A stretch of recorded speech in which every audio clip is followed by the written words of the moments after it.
Hello বন্ধুরা, good morning. সবাইকে জানাচ্ছি শুভ সকাল। নতুন একটা দিন, নতুন একটা ব্লগেতে স্বাগতম জানাচ্ছি। আজ আছে দুটো অনুষ্ঠান, বিয়ে বাড়ি, দাদার বিয়ে বলে কথা, আর সাথে আছে অন্নপ্রাশন বাড়ি। আজকের ব্লগটা এই নিয়েই। গুড মর্নিং, শুভ সকাল। নতুন একটা দিন, নতুন একটা ব্লগেতে স্বাগতম জানাচ্ছি। তো এখন ঘড়িতে বাজে 12:30 মতো। তো চান টান তো করা হয়ে গেছে, সকালে চাটাই খেয়েছে, আর কিছু খাওয়ানি, কারণ খুব শরীর খারাপ, সর্দিতে গলা বসে গেছে। সকালে অনেক গরম জল করে গার্গেল করা, নুন জলের গায়ে করা, ভাপ নেওয়া, তারপর একটু চা খাওয়া, তারপর একটু বসে চান করলাম, কারণ একদম সকালটায় চান করলে না খুব শরীর খারাপ করে যাচ্ছে। এই 11:30-12টার মধ্যে চানটা করলে তবু একটু পদে, 9টার সময় যদি চানটা করে ঠাকুরকে জল দিতে যাই তখন না খুব শরীর খারাপ করে যাচ্ছে, আর সর্দিতে গলা বসে মাথার যন্ত্রণায় আরও ভুগছি। তো কি করব, সব দিকেই নিরুপায়, করতে তো হবে। তো এখন রেডি করে নিয়েছি ঠাকুরকে জল দেবো বলে। আর চলো, গোপালুকে সাজিয়ে নিয়েছি, গোপালকে আর আমার কৃষ্ণকালী মাকেও সমস্তটা। আর আজকে যেহেতু রান্নাবান্না নেই বলি আরও লেট করে করা। আজকে নিমন্ত্রণ বাড়ি আছে, অন্নপ্রাশন বাড়ি, তো ওখানেই যাব, পুজো দিয়ে রেডি হয়ে নেব। তার আগে কিছু খাবো অবশ্যই। কিছু চান করতে ঢুকেছে, তো দেরি হবে, যেতে যেতে আমাদের 2টো তো বাজবেই। তা এখন ঘুরতে 12:30। তো এই যে আমি পুজোর জোগাড় করে নিয়েছি। জবা ফুল তো পাইনি, যেহেতু বাবার বাড়ি গেলেই জবা ফুলটা পাই, আর না হলে বাজারে জবা ফুল কিনতে যেতে হয়। আর কালকে না খুব শরীর খারাপ ছিল, রাত্রিটা তোমাদের দাদাভাই খেয়ে আবার বেরিয়ে গেল ডিউটি। কালকে যেহেতু জন্মদিন ছিল, রাত্রে আবার ডিউটি, রাত্রে বলতে 8টার সময় বেরিয়ে গেছে, আবার বড় মাসি এসেছিলো, তো ওই কারণে আর বেরোনোও হয় না, আর আমার মাথা থেকে বেরিয়েও গেছে। তো ওই জন্যেই আর তোর বাতাসাটাই নিতে ভুলে গেছি, দেখেছি তো কথায় কথায়। প্রসাদ কী দেবো, সন্দেশ আনতে আনা হয়নি, তো এবার বাতাসাই দিতে হবে, আজকে কিছু করার নেই। আর এই যে সব নিয়ে রেডি করে বসে পড়েছি, বসবো আর কি এবার। তো ধূপ বাতিটাও জ্বালবো। আর এদিকে দেখো আমার কৃষ্ণকলি মাকেও কী সুন্দর সাজিয়েছি। তো এটা বাবার বাড়ি থেকে ফুলটা আগের সপ্তাহে এনেছিলাম, তার মানে আগের সপ্তাহ কী বার ছিল, আগের সপ্তাহ বলতে এই সপ্তাহতেই বুধবার যে গিয়েছিলাম তখন এনেছিলাম। আর এই যে নিচের এই যে হলুদ গাঁদা যে এরকম, এটা এটা সমস্তটাই আমার ঠাংমা দিয়েছে, ঠাংমার গাছের ফুল দিয়েছিল কালকে দুটো, আর আগে ছিল, তো ওগুলোকে দিয়ে গুপুকে সাজিয়েছি। কি ভালো লাগছে না, তোর মন মোহিত হয়ে যাচ্ছে ওকে দেখেই, আমার হেভি লাগছে ওকে। তো চলো, সাজানো গোছানো তো হয়ে গেছে, এবার পুজো পাঠ করে নিই।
জবাকুল শুভ সংখ্যা সংখ্যা শুভ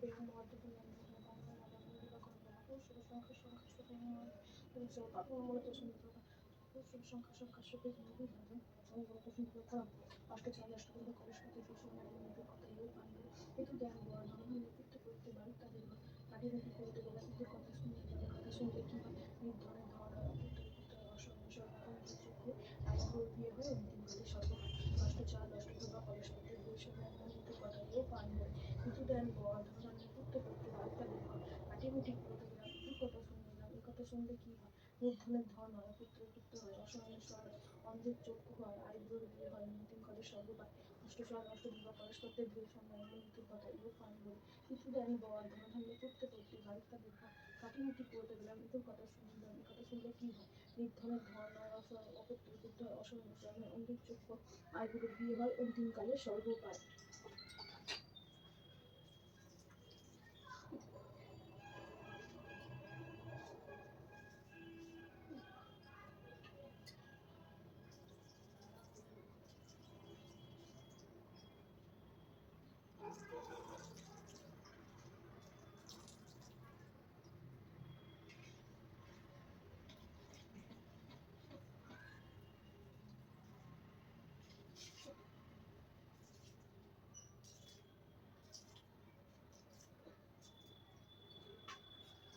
সর্বমঙ্গল মঙ্গলে শিবে সর্বত সাধিকে স্তম্ভে স্তম্ভকে গৌরী নারায়ণী নমস্তুতে।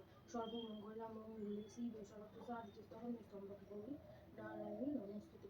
সর্বমঙ্গল মঙ্গলে শিবে সর্বত সাধিকে স্তম্ভে স্তম্ভকে গৌরী নারায়ণী নমস্তুতে।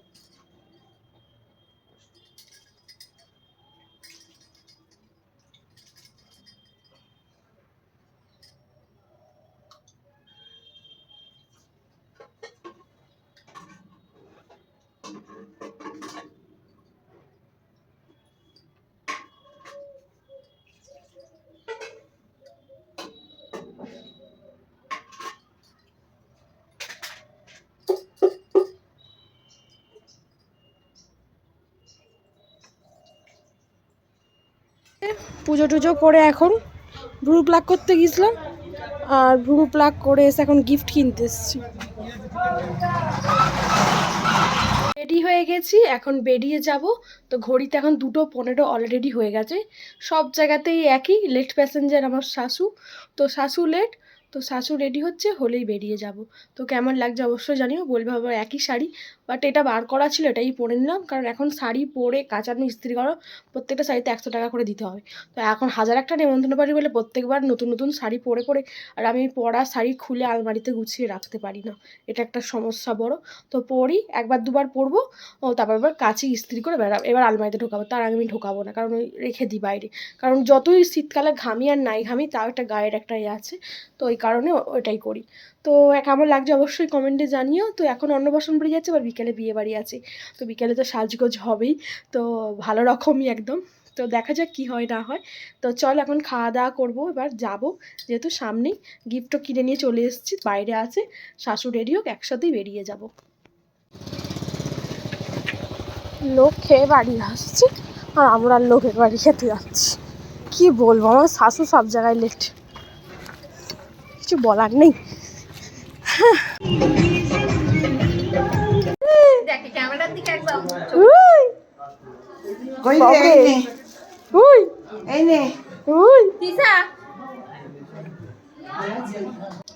কি গো, তোমার অন্নপ্রাশন দাও, এদিকে আসি, এদিকে ভালো ফটো উঠবে। হ্যাঁ বাবা, একভাবে দেখছে। কি গো কি গো, হ্যাঁ কি সুন্দর গো, তোমার তো সাজছে। আবার বসার চেয়ার সিংহাসন করেছে, বলে আমি তো বসতেই পারি না এখনো।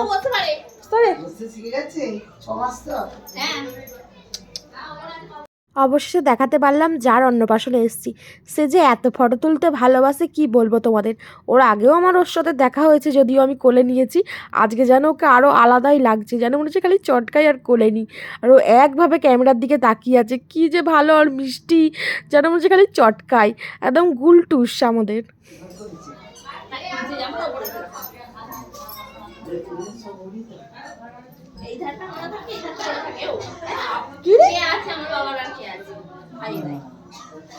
সত্যি কথা বলতে বাপের বাড়ি ততদিন, বাবা মা যতদিন।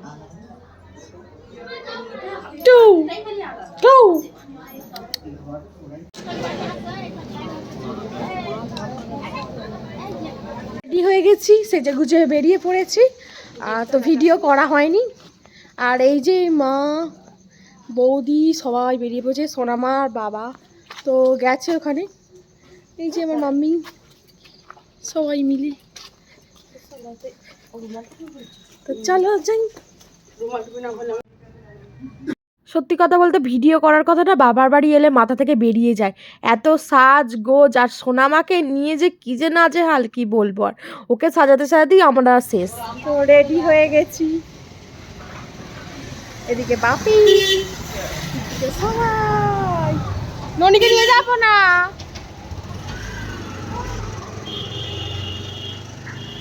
ননিকে নিয়ে যাবো না, ননিকে নিয়ে যাবো না। আমি সামনে উঠি, আমরা তো যাচ্ছি ভাবি, পেছনে বাইকটা নিয়ে আসবে জানো তো। দাদা এটা এটা দেবো। এই ছোট গাড়িতে এই কিন্তু এইটা দিয়ে ছোট গাড়ি চলে গেলে হতে হয়। কোনটা দিয়ে? ও যাবে জানো, মল্লিকপুর পাম্পটা পার হয়ে গিয়ে ওই জয়তলা দিয়ে হাট আগে যে হাট ছিল ওই হাটটা দিয়ে বেরিয়ে যেত, সোজা বেরিয়ে যেত। আর দাদা তো জানে যেটা দিয়ে বলবেন, অসুবিধা নেই, যেটা দিয়ে শর্টকাট হবে বলবেন। আর ওটা যে নসিপুরতে গিয়ে ওইটাতে গেলে পি রাস্তা, পুরো পি রাস্তা, ওইটা দিয়ে চলো, বুঝেছো? ঠিক আছে, পি রাস্তা দিয়ে চলো, এটা দিয়ে গিয়ে পাম্পে তুলে এই হাই রোডে তুলে নাও, পিঠে তুলে নাও। জায়গা ও সিটে ও আমার সামনে বসবি, সামনে বসবি নরে, যা সামনে যা পিছিয়ে চলো। বেল লাগাতে হবে। সামনে বাচ্চা নিয়ে বসে হবে না, আগু পেছে করে হচ্ছে ওকে সিটে দিতে হবে। ওকে ঘুমতে তো ধরবে এবার। ঠিক আছে, তারা ওটাতে যা তো বিয়ে বাড়িতে এসে গেছি আর বিয়ে বাড়ির এন্ট্রি। তো আগেই তো বাড়িটা ছিল, বাট বাড়িতে অনুষ্ঠান করেনি, এখানে একটা এসএস ভিলা বলে লজ নতুন হয়েছে আর কি, নিউ। তো ওখানে অনুষ্ঠান করা হচ্ছে।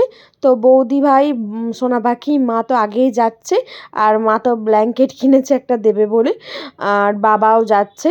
তো আমরা একসাথেই সবাই মিলে এন্ট্রি নিচ্ছি আর কি।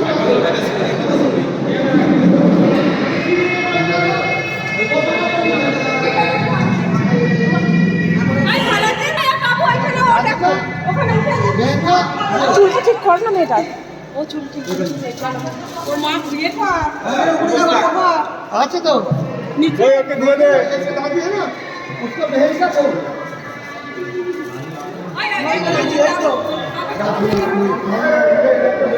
বসো ননি, ওঠো ওঠো ওঠো বসো। এই মাত্র জাস্ট এসে হাজির হয়েছে, তারই ফাঁকে আমাদের ননির একটু ফটোশ্যুট হয়ে যাচ্ছে। ননি একটু গিয়ে বসে পড়লো, পোজ দিচ্ছে নানা রকমে। আমি আর ওর মা ক্যামেরাম্যান হয়েছি, তো ননির একটু ফটোশ্যুট করে নিচ্ছি।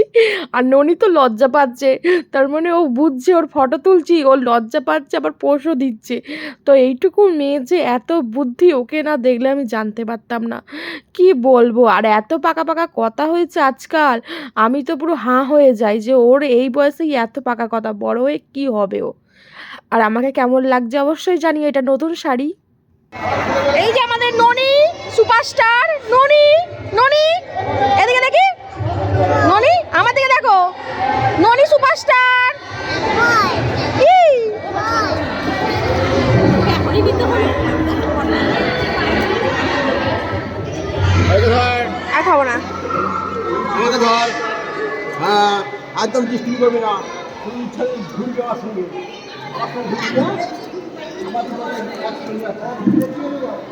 ওই বউটা বিশ্বাস। চলো, এত কিছুর মাঝে তো তোমাদের বলতেই ভুলে গেলাম কার বিয়েতে এসছি। তো আমি এসছি আমার পিস্তুত ছেলের বিয়েতে। তো আমার দাদা হয় সম্পর্কে, পিস্তুত দাদা। তো ওরা বিয়ে হয়ে গেছে মুম্বাইয়ে, তো ওরা মুম্বাইয়ে থাকে। আর ও আমার পিস্তুত যে ছেলে আর কি, দাদাই বলছে আর কি, দাদা তো আমেরিকায় চাকরি করে, আর বৌদিও চাকরি করে, তো ওদের ওখানেই বিয়ে হয়েছে। আর নন বেঙ্গলির মেয়ের সাথে আর কি বিয়ে হয়েছে, বৌদি ভাই নন বেঙ্গলি। তো ওখানেই বিয়ে সমস্ত কিছু হয়েছে, যেহেতু এখানে বাড়ি, এখানে সমস্ত কিছু, তাই এখানেই রিসেপশনের পার্টিটা দেওয়া হচ্ছে। আর ওদিকে যে ছিল ওখানে পিসেমশাই আরও বোনেরা, সব প্রচুর এনজয়, প্রচুর আনন্দ। তার মাঝে ভিডিও করাটা খুবই চাপের। আর আমাদের ননির ডান্স, উফ, ননি যে এত মজা করেছে, এত আনন্দ করেছে তোমাদের বলার বাইরে, এত নেচেছে। আমাকে খালি বলছে, ও পিচমণি তুই নাচ না, নাচ। তার মানে আমি নাচলে ও নাচবে, আমি তো নিজেই নাচতে পারি না, ওকে কি নাচাবো বলো। তো ওর মাঝে মাঝে নাচছে, আবার বোরিং ফিল করছে, আসলে একা না সঙ্গ পাচ্ছে পাচ্ছে না। মাঝে মাঝে আমার বাপি একটু কোমর দোলাচ্ছে, আমার মা একটু কোমর দোলাচ্ছে, ও একটু একটু সঙ্গ পাচ্ছে। আর দূরে একটা বাচ্চা নাচছে, তো ওটাকে দেখেই ও সঙ্গ পেয়ে নাচছে। তো ভালোই লোকজন করেছে, প্রচুর লোকজন এসছে। এখানে phuchka stall, coffee stall, pakora, veg pakora, chicken pakora আর খাওয়া দাওয়ার ব্যবস্থা করেছে। আর ওপরেতে বউ বসেছে। তো দাদাভাই তো আসেনি, দাদাকে বাড়িতেই রেখে এসছে বাপি। তো বাড়িতে সবাই চলে এলে বাড়ি গিয়ে পাহারা দেবে, তো ওই জন্য দাদাকে বাড়িতে পাহারা দিতে রেখে এসছে। আর আমরা সবাই মিলে এসছি। আর এখানে ননির নাচ আর ধরছে না, তো ননিকে নিয়েই সবাই আনন্দ করছি। সত্যি একটা বাড়িতে ননি যদি না থাকতো আমরা যে কী করতাম ভেবে পেতাম না। ননি আছে বলে কি বলবো, এক মিনিটে একদম মুখের দুঃখটা ভুলে যাই, ননিকে দেখেই সমস্ত কিছু। তো যাই হোক, খাওয়া দাওয়ার মেনুতে বসে পড়েছি, কারণ বৌদিভাইয়ের জ্বর ছিল, তাও ওকে জ্বরের ওষুধ খাইয়ে আমরা নিয়ে এসেছি। আর কী কী মেনু তোমাদের দেখিয়ে দিচ্ছি, খাওয়ার কোর্স আর দেখাচ্ছি না, মেনুতে একবারে চলে যাওয়া হবে, কারণ এখন ঘড়িতে 9:30 বাজে। খাওয়া দাওয়া করে 10টার মধ্যে বেরিয়ে পড়বো, কারণ ওর জ্বর হয়েছিল, তাও ওকে নিয়ে এসেছি জোর করে। আর মেয়েও না থাকছে না, দুজনেই শরীর খারাপ। ননি তো সঙ্গ পাচ্ছে না, আর আমাকে খালি বলছে পিসিমণি নাচো, পিসিমণি নাচো। আমি একটু ওর তালে তালে কোমর দোলাচ্ছি আর কি, আর ও তো নাচছে। ওকে দেখে এত হাসি পাচ্ছিল, কিন্তু এত লজ্জা করছে। আমি তো জীবনে কোনো দিন ওরকম বিয়েবাড়ি বলো নাচিনি, আর নাচতেও পারি না সেরকম। তো ওর নাচ দেখে আমি একটুখানি জাস্ট কোমর দোলাচ্ছি, ও তাই দেখেই নাচছে। আর তাতেই ওর আনন্দ, তাতেই ওর খুশি। তো বাচ্চাদের এই ছোটো ছোটো মুহূর্তগুলো ও স্মৃতি হিসেবে রয়ে যায়, বড় হলে দেখাতে পারি যে এই দেখ তুই এরকম ছিলিস বা এরকম। এই স্মৃতিগুলো আর একটা ডায়েরির পাতায় জমা পড়লো আর কি। তো আজকের ব্লগটা কেমন লাগলো অবশ্যই কমেন্টে জানাতে ভুলবেন না। আর দাদার বিয়ে বলে কথা, কিন্তু যেহেতু অনেকটা দূরে বিয়ে বাড়ি আর কি, ভালোভাবে অতটা এনজয় করতে পারিনি সকাল থেকে আসা যেটা আর কি। তো যতটুকু এনজয় করতে পারলাম ততটুকুই অনেক। তো আজকের ব্লগটা এখানেই শেষ করছি। সবাই ভালো থাকবেন, সুস্থ থাকবেন, সাবধানে থাকবেন। দেখা হবে পরের দিন নতুন একটা ব্লগের সাথে। Tata, bye bye.